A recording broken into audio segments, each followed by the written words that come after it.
Hello friends, my self doctor Sawan. आज हम बात करेंगे पोस्ट कोविड कफ के बारे में। पेशेंट कोविड पॉजिटिव होने के बाद जब उनकी रिपोर्ट नेगेटिव आ जाती है तो फर्दर पेशेंट को स्टिल कफ की कंप्लेंट रहती है। जब भी कोई वायरल इन्फेक्शन हो तो पेशेंट को 2 से 3 हफ्ते उसको रिकवरी में लग जाते हैं। बट पेशेंट जब कोविड इन्फेक्शन होने के बाद उसके बाद पेशेंट को 2 से 3 महीने आराम से उसमें लग जाते हैं, जो उसको कफ परसिस्टेंट रहती है। इसमें पेशेंट को ड्राई कफ भी रह सकती है और साथ में उसको स्पुटम भी आ सकता है।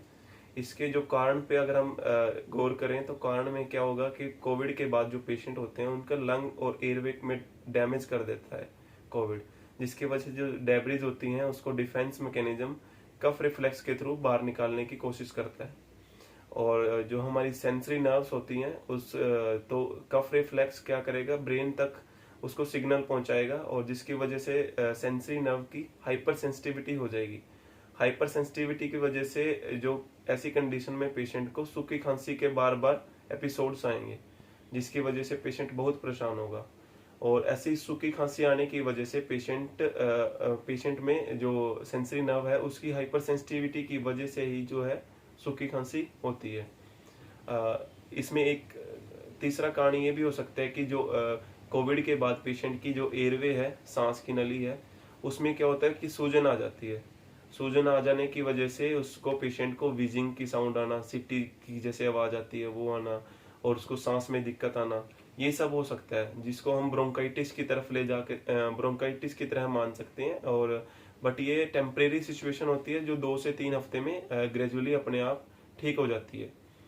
और इन केस हम इसकी बात करें कि हम इसको क्योर कैसे करें, है ना, तो हम जो हाइपर सेंसिटिविटी की वजह से जैसे सूखी खांसी आ रही है तो उसमें हम एंटीट्यूसिव ड्रग्स देंगे, जैसे कि ओपियोइड कंटेनिंग, जैसे ओपियोइड देंगे जो कोडीन कंटेनिंग सिरप होते हैं, है ना, और जिंजर, और हम हनी का यूज कर सकते हैं, है ना। और साथ में हम इसके बाद जैसे किसी पेशेंट को खांसी के साथ साथ स्पुटम भी आ रहा है, बलगम आ रही है, तो उसमें हम म्यूकोलिटिक्स ड्रग्स देंगे।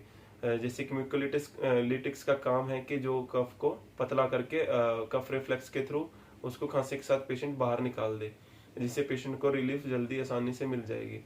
और इसके साथ साथ जैसे पेशेंट्स को हम जिसके एयरवे में जिसको सांस में दिक्कत आ रही है, जैसे कि हमने पहले बताया कि एयरवे में सूजन आ जाने की वजह से उसको व्हीजिंग साउंड आना, सांस में दिक्कत आना, ये सब कंप्लेंट रहती हैं। तो इन पेशेंट्स में हम ना ब्रोंकोडाइलेटर्स का यूज करेंगे। ब्रोंकोडाइलेटर्स में हम यूज करेंगे 2 से 3 बार उसको पेशेंट को पर डे हम नेबुलाइजेशन कराएंगे। और इसके साथ साथ हम उन्हें ओरल और जो इनहेल्ड स्टेरॉइड का यूज करेंगे इस केस में। और साथ साथ इन पेशेंट्स में ना हम जैसे कि पेशेंट को हम स्टीम का यूज करते हैं, स्टीम इनहेलेशन करवाएंगे, तो उससे क्या होगा कि जो ड्राई अपने एयरवे हैं उसको मॉइस्ट रख सकेंगे हम, जिससे पेशेंट को जो कि ब्रीदिंग डिस्कम्फर्ट नहीं होगा और पेशेंट आसानी से जो मतलब सांस में कोई दिक्कत नहीं आएगी पेशेंट को। और इसके अलावा हम जैसे स्पायरोमेट्री करते हैं, ब्रीदिंग एक्सरसाइजेज करते हैं, ब्रीथिंग एक्सरसाइजेज हम कंटिन्यू रखेंगे, स्पायरोमेट्री करेंगे और इसके साथ साथ नेबुलाइजेशन स्टीम कंटिन्यू करेंगे। और साथ में जो कंजर्वेटिव लाइन ऑफ ट्रीटमेंट है इसका साथ में जैसे कि एंटीट्यूसिव ड्रग्स जैसे हमने बताई और म्यूकोलिटिक्स बताया हमने, और साथ में कुछ डाइट चार्ट हम पेशेंट को एडवाइस करेंगे। और साथ में हम पेशेंट को प्रोन पोजीशनिंग और ये इन सब के द्वारा हम पेशेंट को अगर ये सब करवाएंगे तो जल्दी ही पेशेंट रिकवर कर जाएगा। यूजुअली पेशेंट को 2 से 3 हफ्ते इस कंडीशन में लग जाते हैं अगर ये नॉर्मल वायरल इन्फेक्शन हो।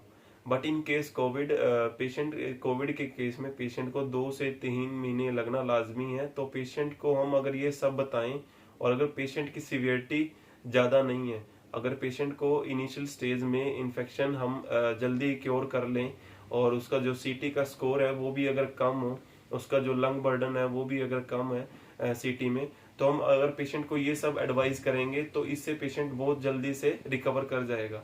उसको कफ रहेगी, स्टिल उसको फर्दर सूखी खांसी रहेगी, बट अगर ये सब हम जो रेमेडीज साथ में कुछ होम रेमेडीज जैसे कि हॉट वाटर का यूज करते हैं हम थोड़ा, और लिक्विड वाटर तो हम यूज करते ही हैं। साथ में कई पेशेंट्स क्या करते हैं दूध के साथ उसमें हम हल्दी मिला के यूज करते हैं। साथ में हम हनी का प्रयोग कर सकते हैं।